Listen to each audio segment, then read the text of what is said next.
This is Saving Connor by Lightning on the Wave, read by Alex Kauguchi, brought to you by fanfiction.net and Hypotenuse House Publishing. Chapter 17, Between Brothers. Harry swiveled between opposing currents of air, his eyes locked onto the gleam of gold ahead.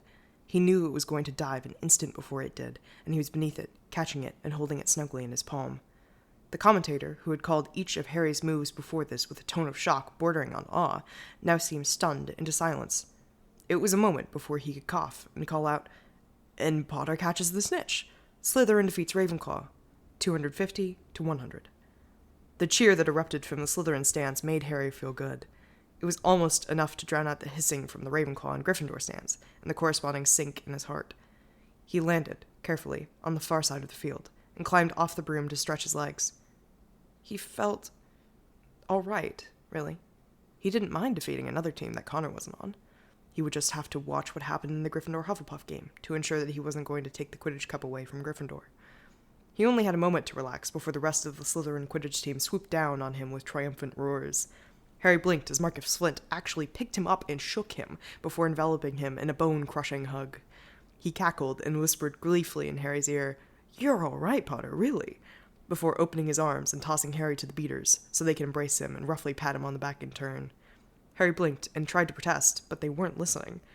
Slytherin and Ravenclaw had been tied at 100 points each, and the rest of the teams had, apparently, been watching the Seekers like falcons, all the while trying to steal the quaffle from their own very evenly matched opponents.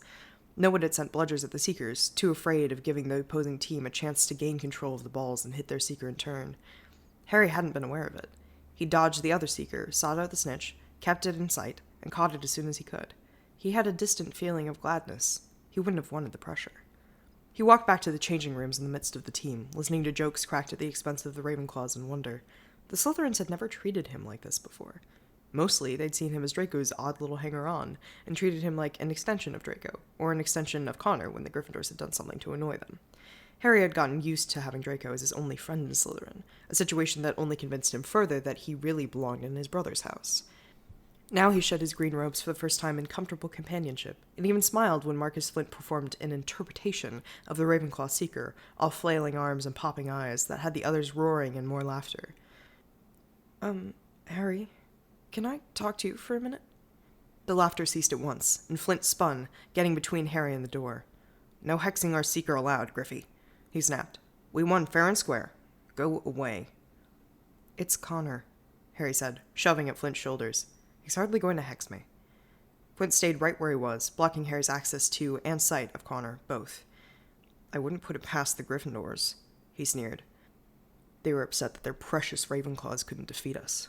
Next thing, they'll be saying that they managed to win the match we had against them by something other than dumb luck." Harry could imagine how Connor's face would be flushing at that. He hadn't revealed the secret of Harry defeating the Lestranges to anyone else, but he did wince every time someone mentioned his spectacular Quidditch victory. "Let me talk to him, Flint," Harry said, as calmly as he could. "He only does want to congratulate me on the game, I'm sure." Flint sneered at Connor again, and then told Harry, 5 minutes. Then we're having a party in the dungeons, and you better be there, or we'll find you, turn you into a turtle, crack your shell." He and the rest of the team poured away, leaving the room suddenly, thunderously quiet. Harry blinked and rubbed his ears, grateful that he could feel them. He'd been flying for over an hour in the chill January air, at speeds and heights that couldn't help but steal the warmth of movement away. "Harry," said Connor, "congratulations on winning the game." His voice was oddly formal. Harry nodded back, at a loss for words. They'd been back at school for a few weeks, and so far his promise to spend more time with Connor was one he hadn't pursued. Draco kept him busy, and so did the fiendishly long and difficult and frequent Quidditch drills before the match with Ravenclaw. Harry had often caught sight of Connor watching him from a distance across the Great Hall, but there was always a Slytherin in the way when he went to talk to him. After this victory, Harry suspected, there would be more than ever, as much out of genuine friendliness as the need to train or a dedication to keeping him apart from Gryffindors. Connor shifted back and forth. "Father heard back from Dumbledore," he said after a long moment. "The request for resorting failed." Harry managed a smile. "I thought it would." Connor leaned forward, suddenly intense. I only have one thing to ask you, Harry, he said. I thought it would be more, but you have a party to go to in 5 minutes, after all. His tone as he said that made Harry wince. Go ahead, Connor. Do you like being in Slytherin? Connor asked him, blunt as a hammer. Do you really like going to parties and the dungeons and spending all your free time with Draco Bloody Malfoy? Harry winced again. His suggestion that Draco and Connor get to know each other after Christmas holidays had gone over spectacularly badly with both of them. The one lengthy meeting Harry had had with his twin before this one had been to plead with him not to hex Draco's ears off after Draco made an ill-timed comment about Hermione. It's not a matter of liking, Connor, he said quietly. Most of them are pretty indifferent to me most of the time, and I know that I'm just a toy for Draco, a prize that he can show off. I think he'll tire of me quickly, maybe before next year. Then I'll have more time to spend with you. He smiled, hoping that was what his brother wanted to hear. But you don't actively hate it, and you're not pining for Gryffindor the way you were at the beginning of the year. Connor summed up. Connor, but his brother was pulling away, a grimace on his face. That was all I wanted to know, he said, and walked away. Harry started to go after him, but a green bolt of light he didn't recognize barred his way, and then Flint and the others came to drag him off to the party. Harry remembered little of it afterwards, blurred as it was by the grief and bewilderment over Connor, except that Draco had staged a recreation of the game that included a bunch of peas, representing the Ravenclaws, falling all over the table in shock when a salt shaker, representing Harry, caught the grain of salt he'd spelled to shine gold like the snitch. What bothered Harry most about that memory was that he remembered laughing, with all the others, and then wondering what he was becoming. Harry hissed under his breath as Snape examined his potion. It wasn't the same glass-cleansing potion as the other first-years were brewing. Snape had assigned him a complicated sleeping potion that Harry privately suspected was another part of the preliminary steps in the Wolfbane improvements. Harry hardly dared do less than his best, not only because that might end up costing an innocent werewolf his or her life, but because Snape would know. Snape suspected that anything less than perfection was Harry not doing his best, in fact.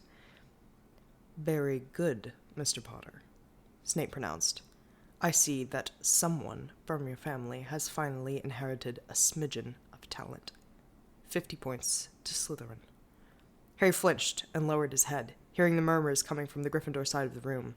It was the most points Snape had ever given in a single class, and even given the fact that he'd been handing points to Harry since February started, it was a bit ridiculous. Connor led the objection. Harry loved him for that, even as he feared what would happen to his twin for exposing himself to Snape's wrath. His brother had led Gryffindor to victory over the Hufflepuff Quidditch team last weekend, though, and Harry doubted that he could have stopped Connor now with anything short of a stupefy spell. Why is Harry making a different potion than the rest of us, Professor Snape? None of the rest of us knows how to do it. Maybe he's just boiling water over there and tossing random ingredients in, and you're giving him points to make yourself feel better. That touched off a few shocked giggles among the Gryffindors, which lasted precisely until Snape rounded on Connor. Giving points to Slytherin is the only thing that makes this wretched class tolerable for me, Mr. Potter, Snape said, his voice colder and softer than Harry had ever heard it. It reminds me that competent potions students do indeed exist in the world, and that I do not need to kill myself because none of my students can grasp the basics of my art. I do have talented students, simply not ones who are convinced that they know everything there is to know without my instruction, a glance stabbed at Hermione, or who add any ingredient they please without bothering to read the instructions, a cool stare at Ron, or who speak up and disrupt the rest of the class to distract attention from their own incompetence. He was staring at Connor now. Detention with me for a week, Mr. Potter, to be served at 8 o'clock every night. But, Connor said, and then slammed his mouth shut. He turned back to the glass-cleansing potion, his movements furious. Harry winced as he made 3 mistakes in the next minute. 8 o'clock at night was the time that the Gryffindor Quidditch team had taken to practicing on Tuesdays and Thursdays. Harry looked up to see Snape watching him, expression merciless. "Object," his eyes said, "and I'll add more time to it." Harry glanced away and bottled his potion, aware of both Snape's eyes on him, pleased, and his twin's eyes, wide and betrayed. Harry was getting desperate. It was the middle of March, and still neither Ron, Hermione, nor Connor had approached him about the Philosopher's Stone. Oh, there had been some sidelong stares, some conversations between the three of them that hushed when Harry walked into Gryffindor Tower, and some mutters between Ron and Hermione when he passed in the halls, but nothing like the coordinated effort to pry his secrets out of him that Harry had expected by now. They had to move soon, Harry thought. The end of the school year was only a few months away. Come summer, Dumbledore would have the time and the leisure to move the stone elsewhere, and probably would. Harry had the sense that keeping the stone where it was had been a stopgap measure at best, always intended to be temporary. Then Connor would lose an easy chance at heroism, and victory that would be truly his. So Harry decided to lie, again. He knew that his brother's silence around him, his faint smiles, and his deliberately shorter visiting times with Harry were born of suspicion that Harry was actually enjoying the dubious attractions of Slytherin House. It shouldn't be too difficult to work with that, and get Connor to sit up and pay some fucking attention to what he was doing. So, on a Wednesday night just before curfew, Harry went up to Gryffindor Tower. He gave the fat lady that week's password, Strong of Soul, and she opened. Harry glanced quickly around the common room, making sure to breathe loudly enough that everyone looked up at him. "Where's Connor?" he asked. "Upstairs," said one of the red-headed twins who were Ron's older brothers. Then he grinned. "Say, Harry, fancy trying a sweet?" He held out a tray of sweets covered with oddly glowing spells. Harry would have known not to try any of them, even if not for Connor's emphatic warnings to never eat anything the twins gave him. Ever. "No thanks," he said, and then ran up the stairs to the first-year boys' room. Connor was alone, thank Merlin, reading his Transfiguration book. He glanced up and gave Harry a distant smile. "Harry," he said, "what's the matter?" Harry exhaled loudly, shifted from foot to foot, and chewed his lip. He had the feeling he was overdoing it, but if he was too subtle, then Connor might not think anything was wrong. He did at least succeed in gaining his brother's attention, as Connor laid down his book and leaned forward. "Harry," he said, "what's wrong?" "Nothing," said Harry, shaking his head. "I thought I could talk to you, but no, this was a bad idea. I'll leave." He turned towards the door. Connor spelled the door shut before he could leave. Harry felt a moment of odd pride. The situation reminded him of his talk with Lucius Malfoy, though he suspected it would turn out far differently. For one thing, Harry was utterly in control of this conversation.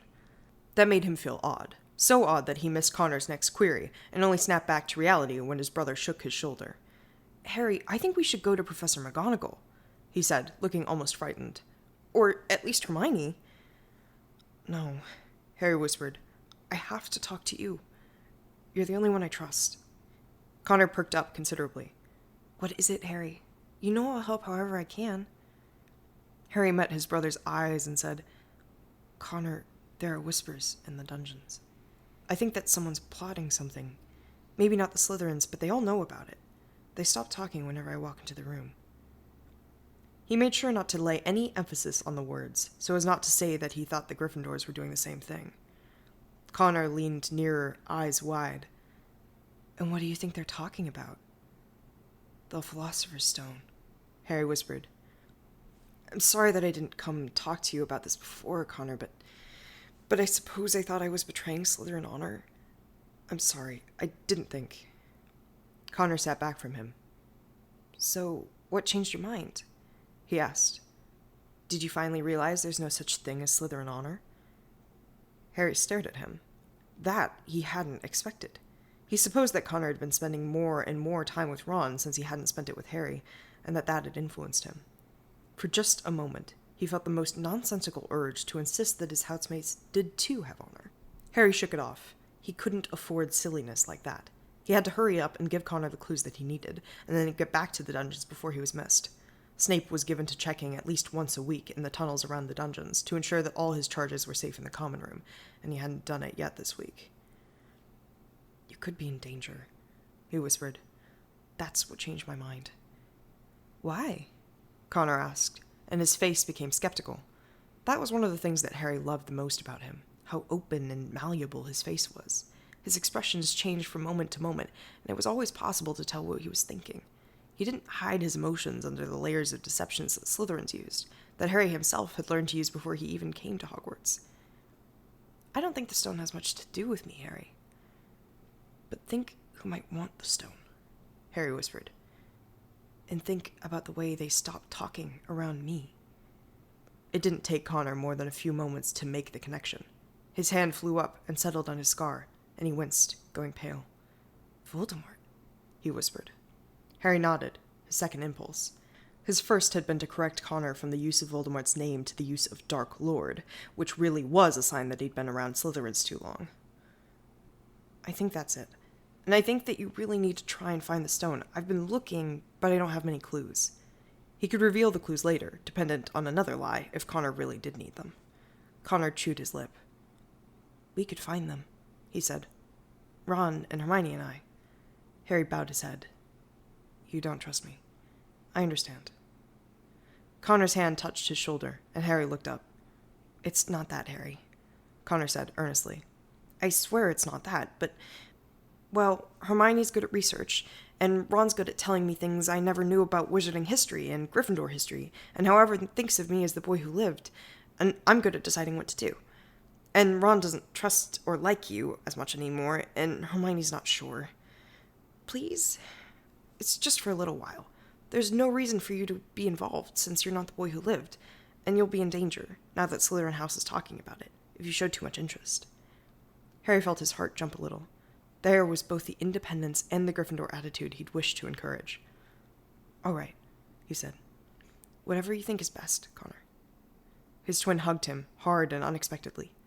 Thank you, Harry, he said, for coming and telling me. I mean, I know that it can't have been easy for you, even if Slytherin honor doesn't exist. Harry hugged him back and hurriedly sneaked out of the tower since it was almost curfew. He held the memory of the hug to himself, and the fact that Connor trusted him, and tried to ignore the ridiculous hurt that Connor had said those things about Slytherin House. They were true, weren't they, to anyone outside the house? And besides, Harry could recognize the potentially dangerous signs in himself. Sometimes he thought he could slide away from Connor's side to find friendships and causes of his own in Slytherin. And that was something he couldn't afford. He was born and trained to fight at Connor's side, to defend him from Voldemort until he was old enough to save the world. He couldn't afford any other allegiances, any other loyalties. He had to remind himself of that. Snape waited outside the common room door. He smirked when he saw the lone boy trailing back towards it, face bowed so that he didn't watch where he was going. But his head snapped up when he was still a distance from Snape, and his eyes were wide and wary for a moment before his face shut down even further than it did in class. Snape was proud of that. Harry was better at controlling his emotions than he had been when he first came to school, and that was saying something. Someone, Lily, had tutored him very well in that already. Snape intended to push him until the boy could lie with his face, which still wasn't possible for him yet. At best, he could convey blankness that made it difficult to tell what he was feeling. Well, well, Snape drawled, stepping away from the wall. What do we have here, Mr. Potter? An insistence on wandering the halls at night. One might wonder why. Harry was still, not even the sound of his breathing audible. He waited for Snape to say what he wanted to say, and then leave. Snape moved a few steps closer, bringing his shields up further. He knew it was impossible. All the laws of magic insisted it was impossible. But if it were not impossible, he would have said that Harry's power had grown since he started attending Hogwarts. Snape certainly needed to raise his shields higher each time. Of course, that could be the effect of familiarity with Harry. This next week, he snapped, you will begin working on fifth-year potions in our class. Harry inclined his head, but said nothing. I will also begin lending you extra books on the art of potions, Snape continued. You will read them. You will master them before the end of the year. I do not intend to let you take the books back home with you over the summer, for one mutt to chew to pieces in his moon rage, and another to piss on them. Harry's shoulders lifted, but he only nodded. And finally, Snape finished, whispering now, instead of creeping off into the deserted areas of the school to practice your spells, You will come to me. You are very good at defensive magic, Mr. Potter, but your offensive spells need work. You must be able to attack, not only defend. It will cost your brother dearly someday if you do not know how to do it. You saw that with the Lestranges. Harry's eyes did show a bit of shock this time before they closed in resignation. Then he nodded again. He stepped past Snape, whispered the password, and vanished into the Slytherin common room. Snape watched him go, well contented. Harry had acted considerably more Slytherin ever since he had come back from Christmas with Draco Malfoy. That he had survived Lucius was testimony enough to the boy's character, or as he still insisted on seeing it, the lack of it. But Harry had also taken to keeping secrets, talking more often with the other Slytherin students, walking and standing like Draco, and reacting in class like a pureblood heir. Snape wondered if the boy realized it. Then he snorted. Of course not. If he did, he would rush to reject such mannerisms. It was tiresome, sometimes, Snape reflected, that he could not merely tell Harry what he wished to do, raise the reputation of Slytherin House once again, appeal to the boy's ambition, and enlist him as an ally. But he knew Harry would recoil if he suspected that real reason, and he would utterly refuse to act against his brother if he thought that Snape might ultimately do something worse to Connor than detentions during Quidditch practice. No, he had to break Harry of his loyalties first, before he could explain why he had broken them, and coax him out of Connor's shadow before he could show him what that shadow had done. Snape turned back to his offices with the swirl of his robes. Patience, he counseled himself. Patience. You have waited this long. You have your candidate. You are training him. Before his 7th year, everyone shall see Slytherin rise again. That is soon enough. Thank you for listening to Chapter 17, Between Brothers. Tune in next time for Chapter 18, Putting the Pieces Together.